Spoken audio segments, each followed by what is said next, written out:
because I was flipping for 7 years, right? So I spent time, buying, fixing, and selling, right? So you always find people, always.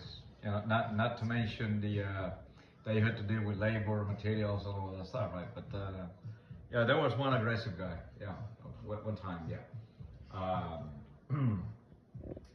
So kind of he messed with the labor, my workers and so on, and he came out with, he brought his gun and pointed, He brought his gun? to one of my guys, exactly. So Oh my God. yeah, it was a situation.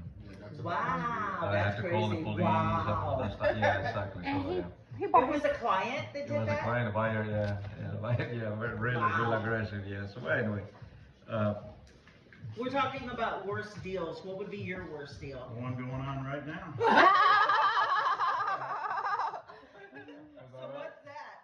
That is where agents, fairly new, nervous, acts like they know what they're doing, doesn't have a clue. So the buyers are out of Kansas City, and the title company's American Title. Diana, I've known her for like 30 years, and she's been asking them to pay the HOA transfer fee. So he gave the HOA a bad debit card over the phone, I guess, is the only way to put it. So they will no longer accept it online, and they sent him a letter saying, please overnight a cashier's check to us overnight with the instructions. Well, they said, we don't want to do that. We're going to do it our way.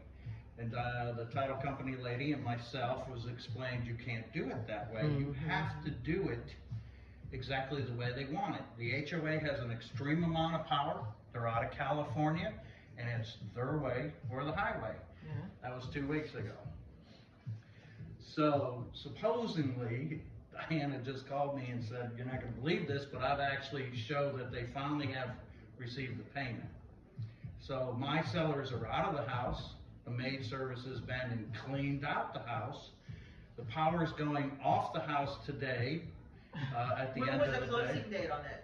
Today. Oh, what is it gonna close now? So nobody knows yet until they send them the paperwork. So she wants me to do an extension. The seller is like, I want a date before I sign for the extension. I need to ask off that date. They both need to ask off that date. He's a police officer, and she's basically in the medical field, so they need dates to have off. So I can't make up a date for them to ask off, and he doesn't want to sign an extension until he gets a date. because he has to pay for it, of course, right? For the extension. Yeah. So he's That's like- crazy. So what do you do in a situation where you have my own situation where after doing a transaction you think, okay, I represented my buyer to their best interest, and they turn around and say, oh, we were renting a bigger house, we bought a small one, therefore you are not a good realtor. What do you do in that situation? So they're renting a bigger house? They were renting a bigger house, so I was able to convince them to pay mortgage for themselves, so, buy a new But one. see, that's almost ignorant though, Yeah. because you got them out of throwing their money away and to buy a home, and I mean, would their budget allow them to get something bigger? Because if their budget didn't No, allow they them, didn't. then They got what they qualified for. you're fighting a losing battle, because if their budget didn't allow them to, you can't squeeze blood from a turnip, you know? Yeah. So they managed to close, but then turn around and I became They're the mad because extra- the stuff don't fit. the stuff don't fit. Yeah. Yeah. Yeah. And it happened. But there's